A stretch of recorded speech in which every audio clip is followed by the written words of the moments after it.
पण त्याच्यापैकी एकाही हत्येमध्ये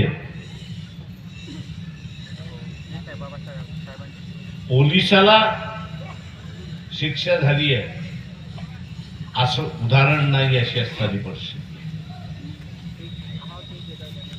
आणि त्याचं सगळ्यात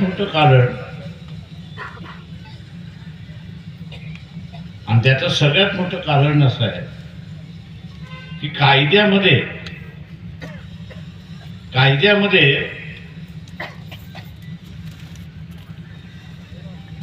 एखाद्याची हत्या पोलीस कस्टडीमध्ये झाली तर त्याचं पुढे काय करायचं याचा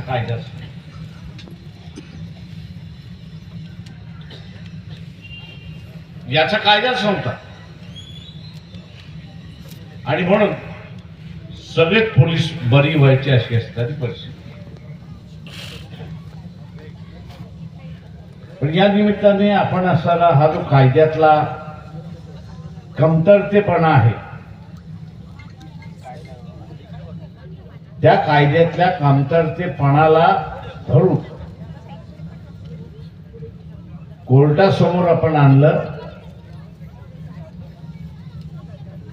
आणि कोर्टाच्या आपण असं लक्षात दिलं की माणूस स्वतःहून पोलीस कस्टडीमध्ये जात नाही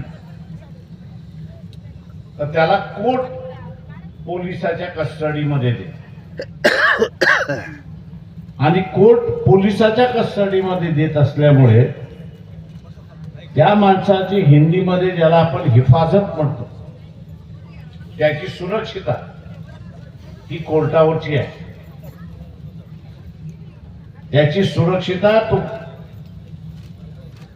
पोलीस कस्टडीमध्ये असताना जेलमध्ये असताना त्याची जबाबदारी ही कोर्टाची आहे.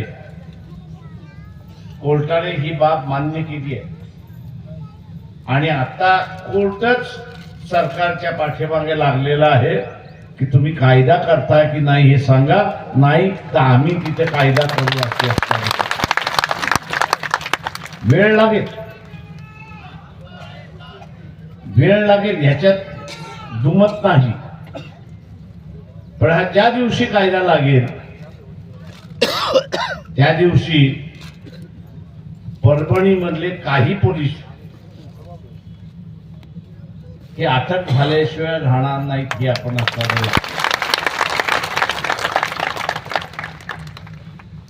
अटक झाल्याशिवाय राहणार नाहीत हे आपण लक्षात.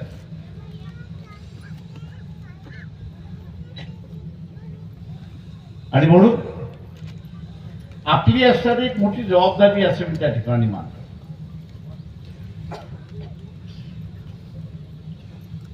काय जबाबदारी आहे की कायदे मंडळात आपण जोपर्यंत जात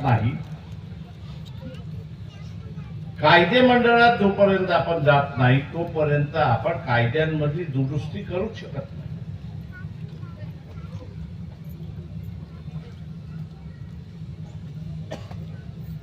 आणि म्हणून कायदे मंडळामध्ये जाणं हा महत्वाचा आहे. एक उदाहरण म्हणून देतो.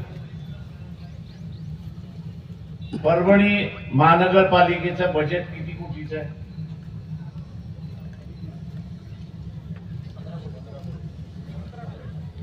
अरे 15 कोटी तर ग्रामपंचायतीचं पण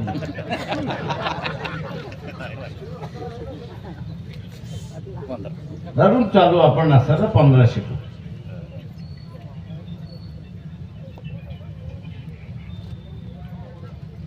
धरून चालू आपण असं 1500 कोटी. या 1500 कोटीपैकी आदिवासी समाजावरती 5% हा खर्च केला. एससी वरती जे आहे ते 5% खर्च केला. तो केला जातोय का? तर नाही. समाज कल्याण खातं राज्याचं जे आहे त्यांचं जे बजेट मधनं येतं महानगरपालिकेला खर्च करण्यासाठी त्याच्यामधूनच खर्च केला जातो. आता 1500 चे 5% किती झाले?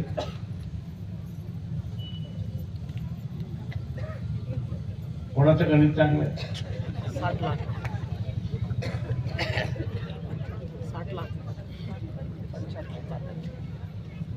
सगळे मूर्ख कार्यकर्त्यांना मी सांगतो की तुम्ही 75 कोटीचे मालक आहात एवढं का ज्या कार्यकर्त्याला हे माहित नाही तो मूर्खच असत.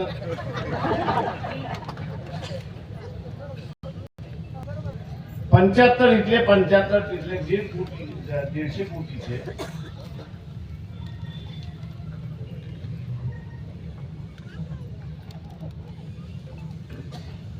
तुम्ही खर्च करू शकता. कधी खर्च करू शकता की तिथे प्रतिनिधी गेला असेल तर नाही तर मग तुमच्या नावाखाली दुसराच कोणतरी खात बसतो अशी असणारी परिस्थिती. माझं आव्हान आपल्या सगळ्यांना राहणार आहे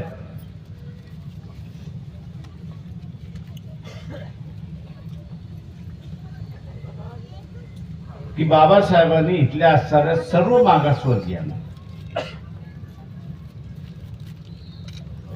मागासवर्गीयांना लिहायला सांगितलं होतं. काय लिहायला सांगितलं होतं की मी माझ्या मुलाला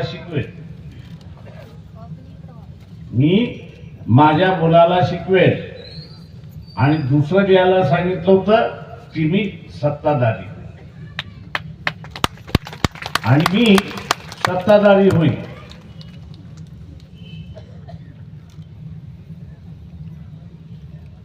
आता आपण काय म्हणतो,